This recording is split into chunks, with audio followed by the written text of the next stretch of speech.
Hey guys, Holistic Hilda here. I bring you experts, experiences, and epic adventures to boost your health. I am a certified integrative nutrition health coach, a certified fitness professional, and the host and producer of the Wise Traditions podcast. Today I bring you none other than Fallon Morell, the head of the Weston A Foundation. This woman is a force of nature. She is an author, the author of Nourishing Traditions, Nourishing Broth, Nourishing Diets. Obviously she knows how to nourish us. And she is an advocate for real food and following traditional wisdom for good health today. I love her so much and I respect her tremendously, and what she has to say about diet makes so much sense and is applicable here and now, even though we're looking to the past. She's the one that helped me understand that the wisdom of traditional cultures really has something to bear on our health today. So check it out. Welcome to the channel, Sally. Yeah, thank you, Hilda. It's great to be here. The Weston Price Foundation has had a huge influence on my life, and I just love the whole yes you can attitude about this kind of nourishing way of eating. Can you talk to us a little bit about the diet? Yes, well, we call our diet the Wise Traditions diet, and we also call it the Yes You Can diet, because we don't exclude any major food groups. And you know, there's a lot of diets out there that tell you not to eat grains or not to eat dairy, especially what I call the 3 Ks, the paleo, the carnivore, and the keto diet. And I think that's kind of a shame. It's not necessary to exclude these foods. In fact, if you're bringing up children, go ahead and try doing a diet without grains for children. You're just not going to succeed. Right. So we know that grains are very hard to digest, but grains were definitely in the Paleolithic diet. They have found the grains in the campsites, in the vessels, the cooking vessels. But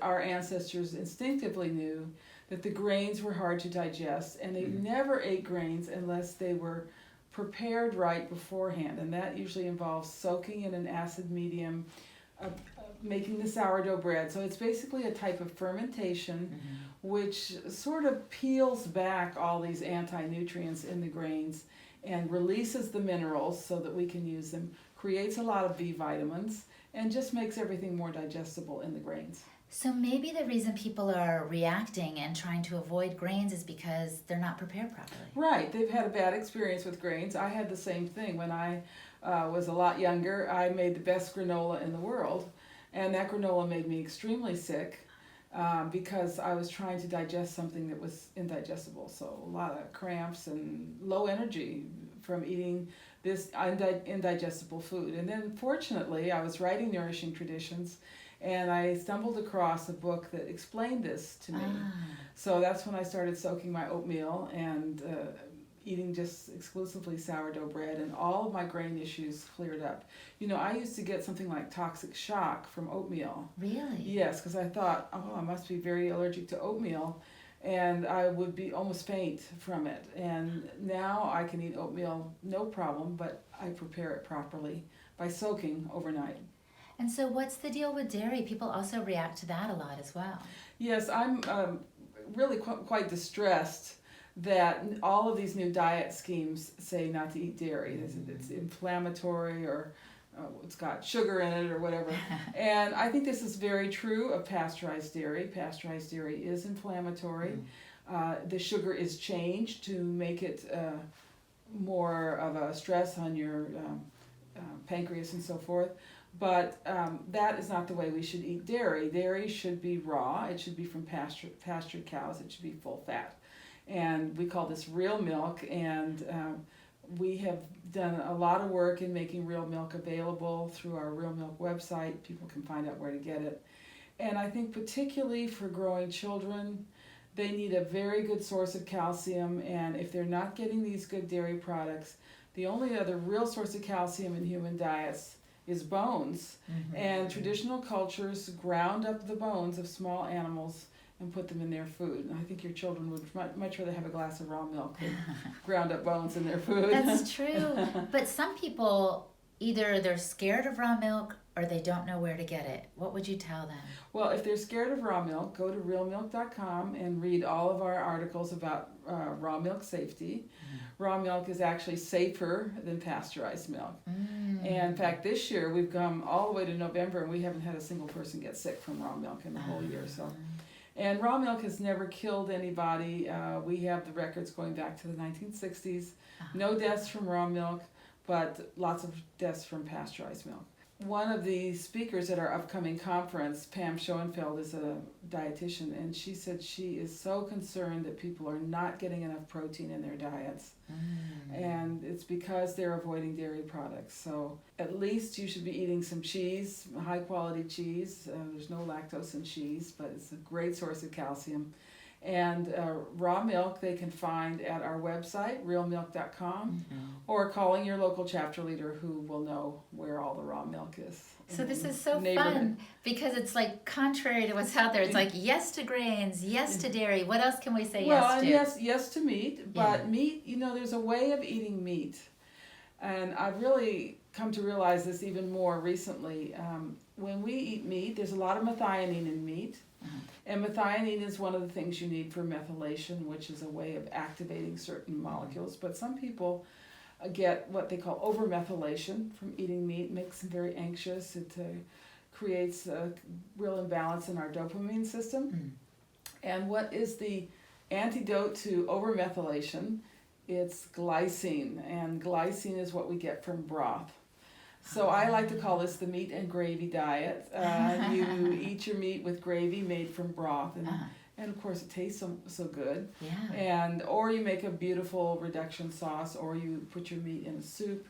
And we've had a number of letters from people who've said, I wanted to eat meat. I've tried to eat meat. It makes me hyper, makes me anxious, makes me have allergies because this hypermethylation can lead to allergies. And when we pointed out that if they put the meat in the broth or use a broth-based sauce or gravy, then they can eat the meat. And they report back, oh yes, this is wonderful. I can actually eat meat again. Also, meat needs to be eaten with the fat. I'm very distressed that people claiming that they are promoting an ancestral or paleo diet talk about lean meat, because our ancestors never ate lean meat. They knew lean meat would make them sick. You need those fats for the digestion of the meat. The fat is what they wanted, I feel like, right? Yes. They knew. And if they killed an animal that was too lean, it was rubbish, and they threw it away. So we need to learn the same thing. The original paleo book, I won't name names about who wrote it, but I thought, I'm going to look back in the recipes, and I bet I'm going to find a recipe for skinless chicken breast. And sure enough, there was a recipe for skinless chicken breast. Nobody in their right mind in the past would have ever eaten a skinless chicken breast. First of all, they're inedible. Right. And secondly, you need that skin, you need the bones, you need the fat to digest the meat, the protein in the chicken. Yeah, I still see recipes out there. Get your boneless, Yes, skinless chicken breast. And I'm like, yeah, then where's the flavor too, Yes, right? Well, and that's the thing. Then you have to add some kind of sauce to it that's very sweet. So you'll see the barbecue sauce or the honey glaze or whatever it is to make this palatable. Well, another thing I think that helps us digest meat that's a yes in our diet is ferments, right? Don't they have enzymes that help with that? Right, and that's another thing that we advocate. We were the first nutrition organization to advocate lacto-fermented foods, and these are foods that have been prepared and preserved by this system of lactofermentation, which greatly increases the bacteria levels, good bacteria. And these good bacteria do get through the stomach acid. There definitely studies have shown this, and they replenish the bacteria in your small intestine, which is exactly what you want to have happen. Because you need to have it populated your gut by healthy bacteria. Because there's actually a gut-brain connection too. So anxiety could come from a dysbiosis or a disbalance down there, right? Yes, and I think when I was eating all that granola, that's exactly what happened to me. You get an overgrowth of yeast to try to, ferment these grains, which are indigestible. So yes, eating the sauerkraut or the healthy pickles. One of my favorites is beet kvass.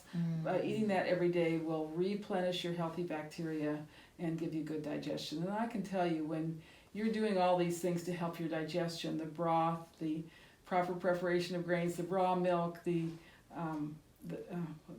lacto-fermented foods, and also plenty of salt, you will have good digestion, and you'll just be amazed at how much more energy you have and how much more clearly you can think.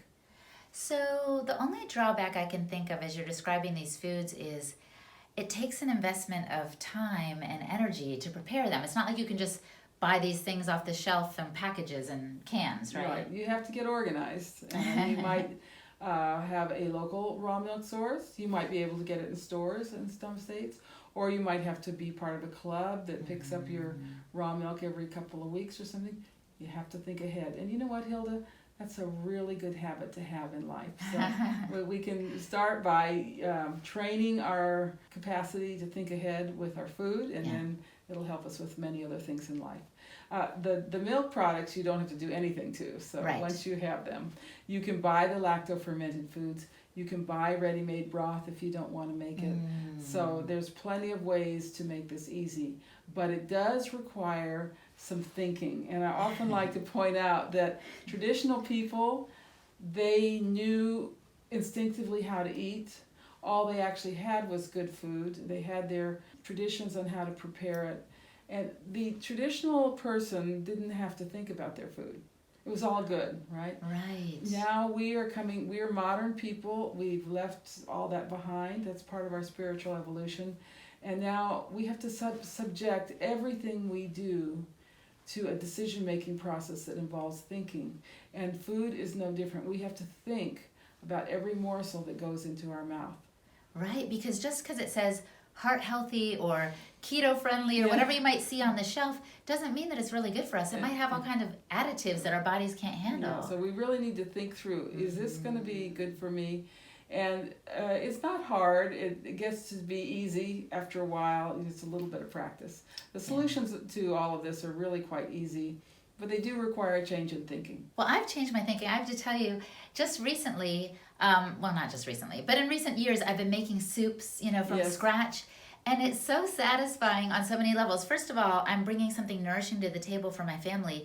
But secondly, it just permeates our being. It's different than just soup from a can. I used to think you could only get soup from a can. I'm not kidding you. I had no idea that it wasn't just Campbell's that could do it. You know what I mean? Well, we eat lots of soups in our household. And by the way, if you want a plant-based diet with a lot of plants, that's the way you do it. You put them in soups.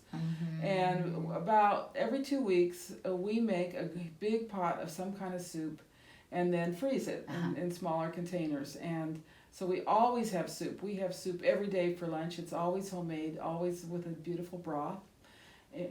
Soup made with the broth. And it's just a wonderful food to have.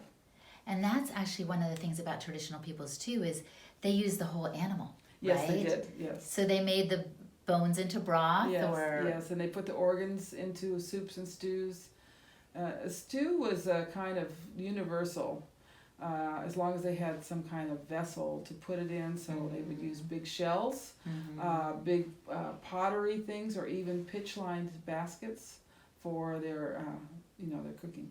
Well, thank you so much for your insights on diet. I know I love eating and living this Wise Traditions way, so thanks for your time. Thank you, Hilda. Thanks for watching, you guys. Comment below and let me know what you thought of this post. Subscribe so you don't miss a thing, and click on the notification bell so you can be alerted every time I upload a new video. Thanks again, and talk to you soon.